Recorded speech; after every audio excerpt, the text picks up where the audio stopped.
So in this episode, I'm going to be talking about my own experiences of loneliness. And many of the women who I speak with, friends and clients, have shared similar stories with me. And I think it's something that we don't tend to talk about. And we tend to perhaps reserve the idea of loneliness as being something that's sort of exclusive to the perhaps isolated or elderly population. You know, if you're not going to work, perhaps your nearest and dearest aren't around anymore and you can feel alone and therefore you may feel lonely. And what I've found over the last 7 years is loneliness can wear loads of different hats. It can look very different and it can feel very different at different times. So I'm an extrovert. I've got a lot of friends. I've got a great support network and I've got a lot of people around me. I never expected to feel lonely. You can feel alone in a relationship or in a marriage where you're close to somebody in proximity, but actually in terms of connection, that connection isn't there. What I found was that there were two different types of loneliness I experienced. One was when I became a solo parent. So after my divorce, and I was bringing up my two daughters, as I still am, and everybody disappears. The weekends, everybody's doing family stuff. And when you are used to being in a couple, you tend to do things as a family. Or if you're going out, you tend to go out with other couples or together. Now, when you're not in that situation, and I was on the weekends with my children, I wasn't invited to anything. And I didn't invite anybody over because they were in couples. And of course, when you're going through a divorce or a relationship has ended, often people have to naturally migrate to a side, for want of a better word. So it's like, who is your tribe now? Because they're sort of having to separate themselves between two individuals, even if it's amicable, which mine thankfully was. So the loneliness that I felt was things like eating on your own for dinner, sitting in front of the telly, watching telly on your own. There was a sense of, it wasn't a choice of, I'm going to take myself off into a different room and actively choose to spend time on my own. And it wasn't also that I don't like being on my own and I'm not comfortable in my own space. It was the fact that there wasn't a choice of having anybody else to spend it with. And that really hit me. I think I was making a Sunday lunch once and, the girls wanted to go and watch something on telly and I sat in the kitchen and there I was sitting there eating a Sunday roast on my own. And it really dawned on me like, wow, this is so different to what I expected loneliness to feel like. It really hit me that there was this element of everybody doing something and I wasn't involved. And not even that I wasn't involved, it was the fact that I didn't appear to be considered by all of these people who were otherwise in my world. It was like they're my Monday to Friday people, but on the weekends, people go into their own little family nuclear groups. And unless you're in one, they don't pick you up until Monday, because it's sort of when people go back to their working environment, and that's when you slot in. I was talking to another friend and she's been through some similar health issues. And we were talking about loneliness. And again, we both agreed that that was another time that we felt lonely. And it wasn't because we didn't have people around us and helping and supporting. It was because we were dealing with something and navigating something that was so extreme and different to anybody else who we knew personally that they were going through. That the loneliness was in the fact that you were having to make these decisions and these feelings that were coming up that you'd never experienced before. And equally, the people who you would normally share those experiences with didn't know what to say and hadn't been through them either. So there was a sense of really being alone and lonely at a time where you really needed people to be around you.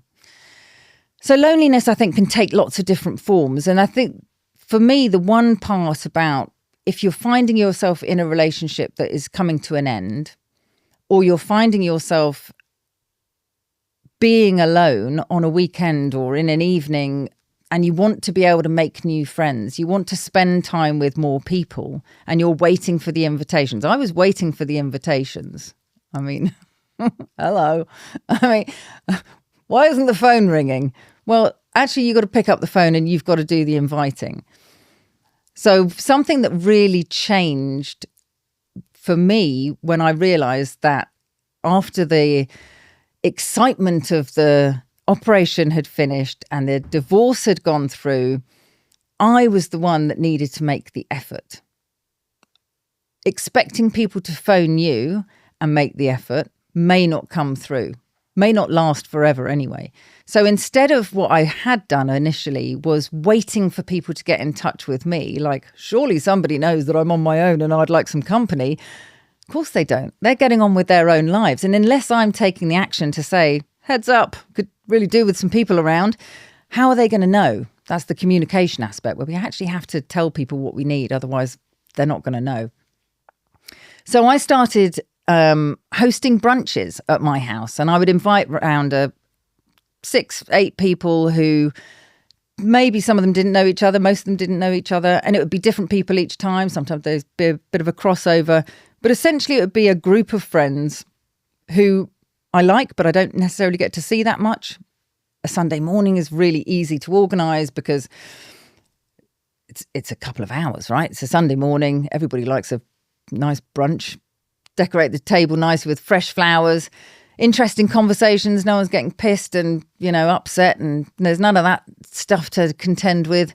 You don't have to sort out childcare if people have still got, children that need to be ferried around or looked after.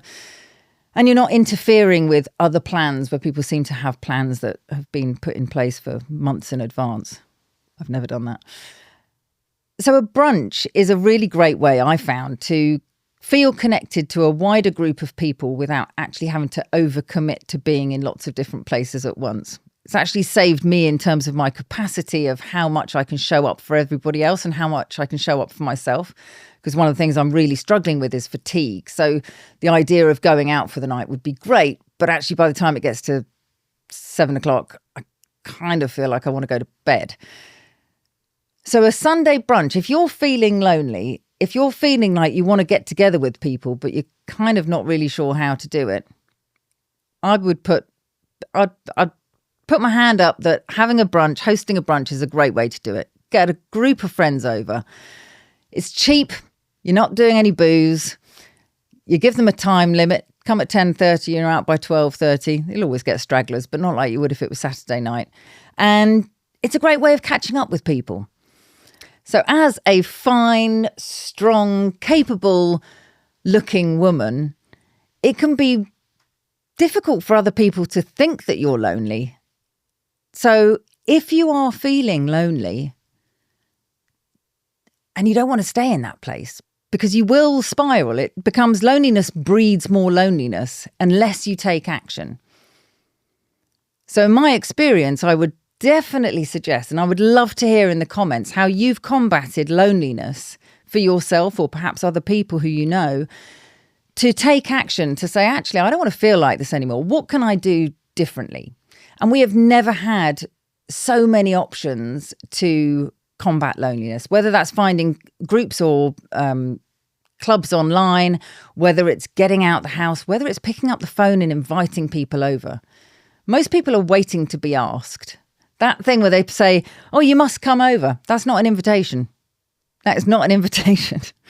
An invitation is saying, are you free on Tuesday the 16th to come over at 7:30? That's an invitation. So we've got to be really clear with our communication. And I get that it might feel easier said than done to say, just pick up the phone and invite somebody over, or suggest that you go to the cinema or go for a walk, whatever it might be.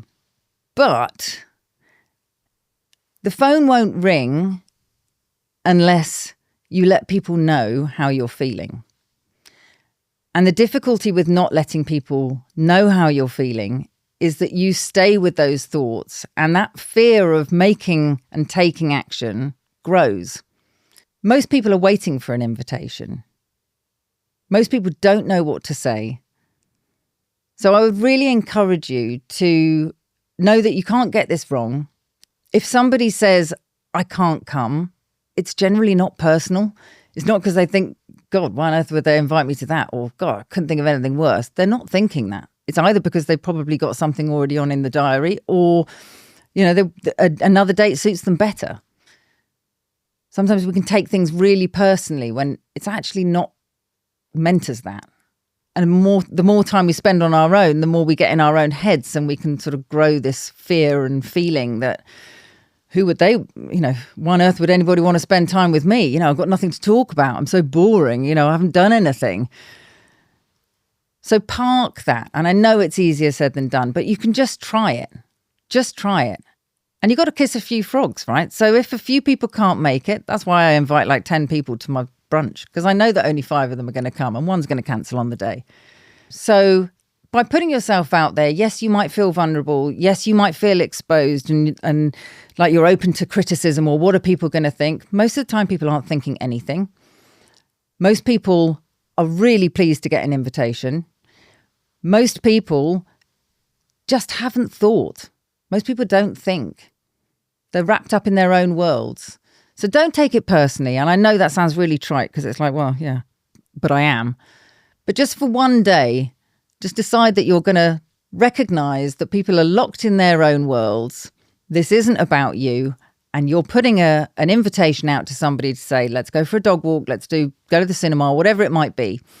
So I don't want to sound like, I'm doing the sort of Jerry Springer ending of, I don't know how to end this. I don't know how to succinctly end this episode other than to encourage you, because I know from personal experience that if you want things to be different, you've got to take action.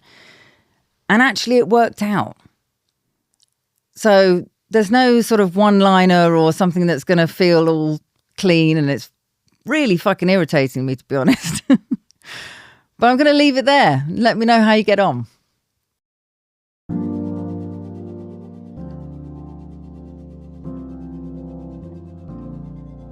So if you've loved what you've heard, I would really appreciate you subscribing, sharing it with your friends, family, colleagues, waifs and strays. They are all welcome here.